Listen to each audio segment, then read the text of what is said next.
বলে এগুলো চালিয়ে দিয়েছে। তো এই যে আইনের যে উদ্দেশ্য, সেই উদ্দেশ্যই তারা তারা এই যে বন্ডল করে দিয়েছে। তো আমরা আশা করি যে এই ব্যাপারে তারা সুস্পষ্ট অবস্থান নেবে, কারণ আমরা জানি যে আমাদের এই যে অঙ্গ সহযোগী সংগঠনগুলো আমাদের বিশ্ববিদ্যালয়গুলোকে বিশেষত পাবলিক বিশ্ববিদ্যালয় রণক্ষেত্রে পরিণত করেছে। আমাদের আমরা দেশে একটা মানসম্মত শিক্ষা প্রতিষ্ঠান আমরা গড়ে তুলতে পারিনি, এবং বরং আমাদের শিক্ষা ব্যবস্থা ধ্বংস হয়েছে, এবং এটা ব্যাপকভাবে এটা অজনপ্রিয়।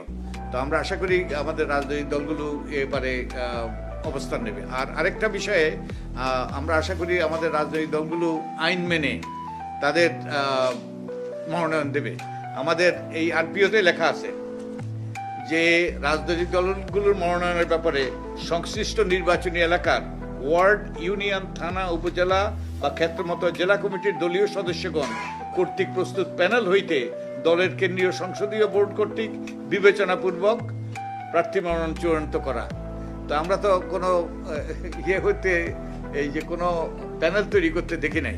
তো আমাদের রাজনৈতিক দলগুলো আশা করি তারা যে ভবিষ্যতে আইন মানার, আরপিও মানার, সংবিধান মানার এ ব্যাপারে সুস্পষ্ট অঙ্গীকার করবে।